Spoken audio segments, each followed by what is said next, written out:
நமச்சிவாய். ஜெய் வராகி. உலகம் முழுவதும் வாழக்கூடிய நெக்ஸ்ட் ஜென் நேயர்கள் அனைவருக்கும் உங்கள் தாம்பரம் வாராகி ஈசனேசன் சுவாமியுடைய நல்லாசிகள், வாழ்த்துக்கள். ஜெய் வாராகி, ஜெய் வராகி. பொதுவாக இன்றைய கால சூழ்நிலை குடும்பத்தில் நிறைய பிரச்சனைகள் இருந்து வருது.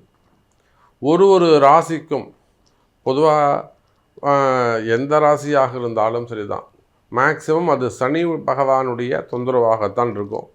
ஏன்னா 6 ராசிக்கு 12 ராசியில் 6 ராசிக்கு சனியுடைய பார்வையோ அல்லது சனியுடைய செயல்பாடோ இருக்கும். உதாரணமாக 7.5 சனினா 3 ராசிகள், யார் கும்பம், மீனம், மேஷம், 3 பேர் 7.5 சனி. அதே போல் சிம்மம், கன்னி, தனுசு இவங்க 3 பேருக்கும் கண்டக சனி, அஷ்டம சனி, அர்த்தாஷ்டம சனி. அப்போ என்ன ஆகிடுதுங்க, 6 ராசி வந்துடுறாங்க. இது இல்லாமல் ரிஷபராசிக்கு என்னது 3வது பார்வையாக பார்க்குறார். அப்போ 7 ராசி ஆல்மோஸ்ட் சனியுடைய பார்வையால் வந்துடுது.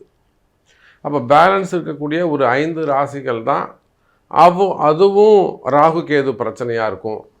அந்த ராசியில் ராகு இருக்கிறது மேபி ஏதாவது ஒரு ப்ராப்ளத்தை க்ரியேட் பண்ணும், ஒரு பிரச்சனையை க்ரியேட் பண்ணும்.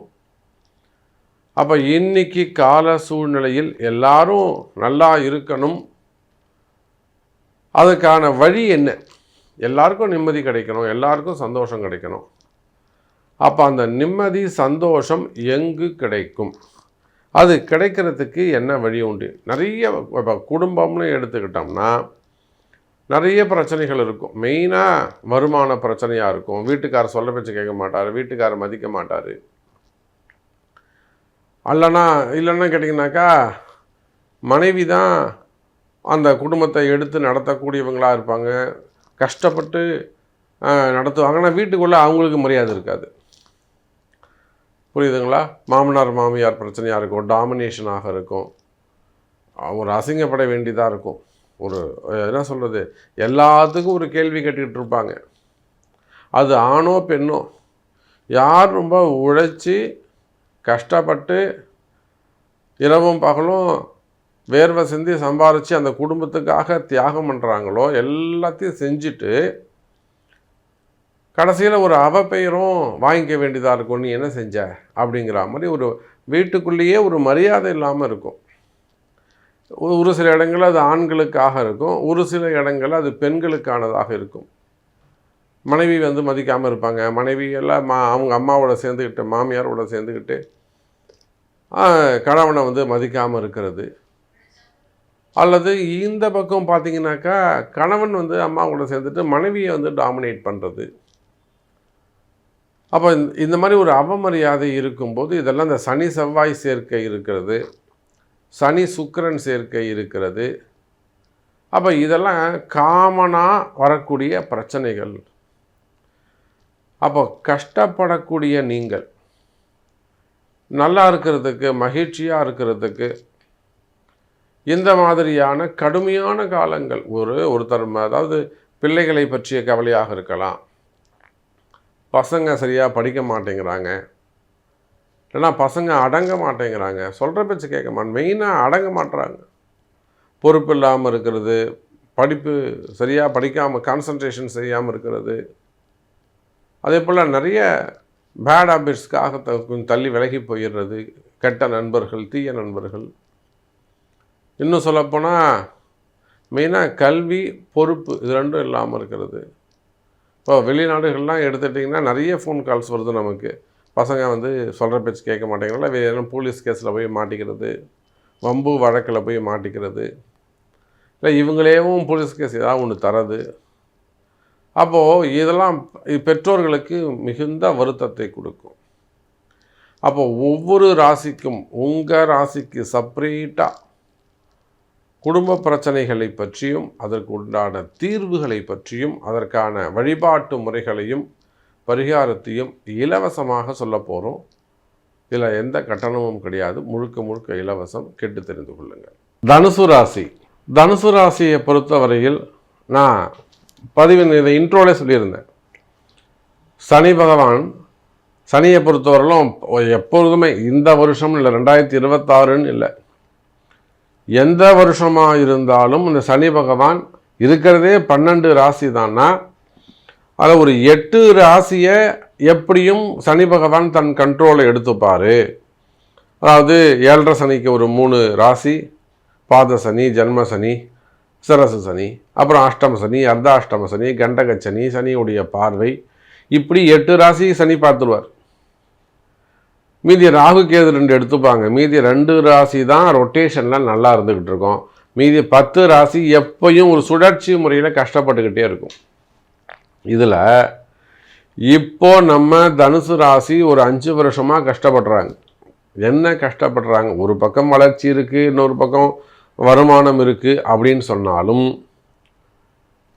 நிலையான ஒரு துன்பத்தை சாமி கொடுத்துருவார். இப்போது ஒரு 2 பிள்ளைங்க, ஒரு ஆண் ஒரு பெண்ணுன்னு வச்சுப்போமே. ஒரு ஆண் குழந்தை வாழ்க்கை சிறப்பாக இருக்கும். பெண் குழந்தை வாழ்க்கையை ஏதேனும் ஒரு கஷ்டம் துன்பம் ஏற்பட்டுடும். ஒன்று அது கணவனை பிரிஞ்சிடும், இல்லை அவங்க வீட்டுக்கு வந்துடும், வாழாமல் வந்துடும், இல்லை எதுவும் பிரிஞ்சு போயிடுவாங்க, இல்லை விபத்துக்கள் அது மாதிரி நடந்துடும். அப்போ இந்த தனுசு ராசியை பொறுத்தவரையிலும் தற்சமயம் என்ன சூழ்நிலையில் இருக்கிறாங்கன்னா, பலவிதமான வெளியில் வருமானம் நல்லா இருக்குது, பேர் புகழ் நல்லா இருக்குது, வெளியே சொசைட்டியில் அவங்களுக்கு என்னப்பா அவங்க சூப்பராக இருக்காங்க, ஜம்முன்னு இருக்காங்கப்பா, அவங்க கொடி கட்டி பிறகுறாம்பா, பெரிய ஆள் ஆகிட்டாம்பா அப்படின்னு பாசிட்டிவான வார்த்தைகள் வந்தாலுமே கூட உண்மையிலேயே குடும்பத்தில் மகிழ்ச்சி இருக்கா அப்படின்னு கேட்டாக்கா இல்லை என்பது தான் நிதர்சனமான உண்மை. அப்போ ஏன் குடும்பத்தில் அவ்வளோ கஷ்டம் வருது?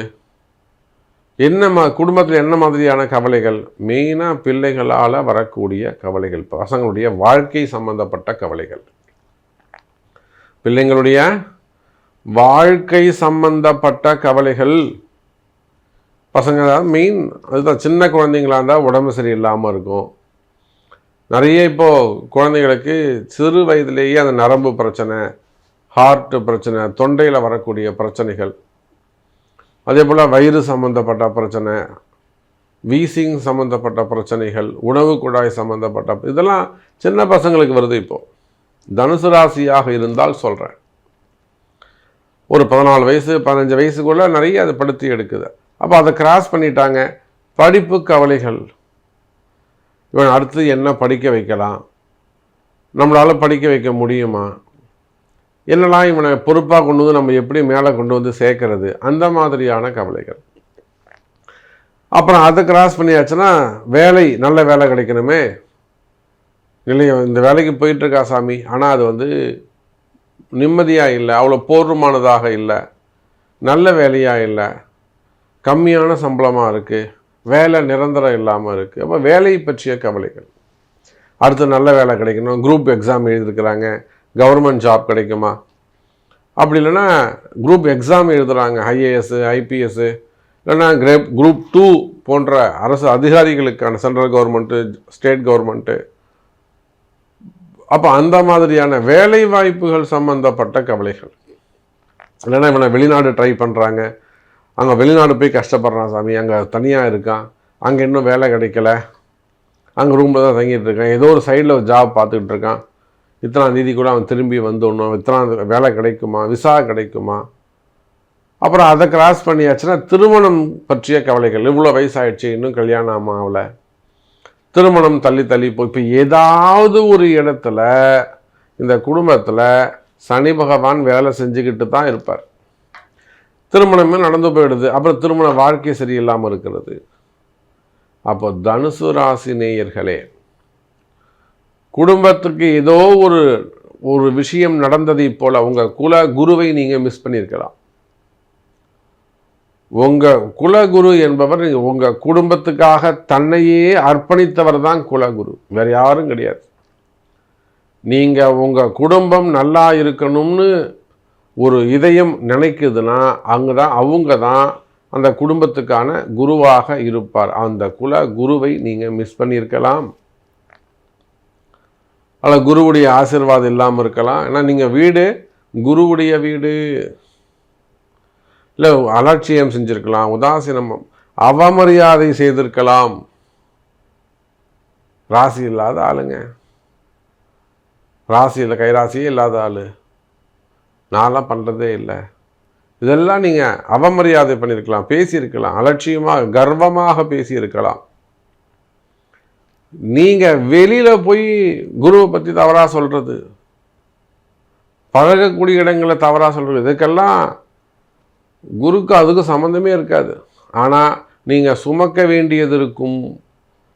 அந்த குரு மனசார உங்களை வாழ்த்தும் வரையும், அவர் மனசார வாழ்த்தும் வரை, மன்னிக்கும் வரை நீங்கள் எத்தனை கோயில் போய் எவ்வளோ தீபம் போட்டு நீங்கள் எத்தனை ஐயரை வச்சு எவ்வளோ ஹோமம் பண்ணாலும் அந்த குரு மனசு மன்னிக்காமல் நீங்கள் ஜெயிக்க முடியாது. நல்லா தெரிஞ்சுக்கணும். புரியுதா? அப்போ இங்கே தோஷம் எப்படி ஏற்படுது? அந்த குடும்பத்துக்கான தோஷம். நீங்கள் நிறைய பேர் சொல்கிறாங்க செய்வேன, என்ன செய்வேன்னு சொல்லணும்ல, யார் செஞ்சாங்க, எப்படி செஞ்சாங்க, குடும்பம் கஷ்டப்படுது. நல்லா இருந்த குடும்பம் சாமி, ஒரு காலேஜ் வச்சு நடத்துகிறாங்க, ஒரு ஸ்கூல் வச்சு நடத்துகிறீங்க, இல்லை ஒரு ஹோட்டல் வச்சு நடத்துகிறீங்க, இல்லை ஏதோ ஒரு தொழில் பண்ணுறீங்க, ஒரு ஃபேக்ட்ரி வச்சு நடத்துகிறீங்க, ஒரு குடும்பம் திடீர்னு கஷ்டப்படுது. இந்த கஷ்டம் எங்கே ஆரம்பிச்சுது அதை கண்டுபிடிச்சி சொல்லணும்ல. அதுதான் இந்த தேவ ரகசியம், தெய்வ ரகசியம். அப்போ தனுசு ராசி என்பவர்களே, உங்கள் ரகசியத்தை அறிந்தவன் நான். இன்னும் முழு விவரமாக சொல்லணும், இன்னும் டீட்டெயிலாக சொல்லணும்னா அவங்க பிறப்பு ஜாதகம் பார்த்தா ஈஸியாக சொல்லிடலாம், அதுக்கான பரிகாரங்களும் சொல்லிடலாம். அப்போ தனுசு ராசி என்பர்களே, நல்ல முறையில் இருப்பீர்கள். இந்த குடும்ப பிரச்சனைகள் எல்லாம் தீர்ந்து நல்ல முறையில், நல்ல மகிழ்ச்சியான முறையில் இருக்க வாராகி வழிபாடு கை கொடுக்கும். நீங்கள் சொன்னது எல்லாமே எனக்கு கரெக்டு சாமி, நீங்கள் சொன்னது அத்தனையும் உண்மை சாமி. அப்போ வாராகி வழிபாடு கை கொடுக்கும். குருவருள் திருவருள் கூட்டும். தனுசு ராசி அன்பர்களே.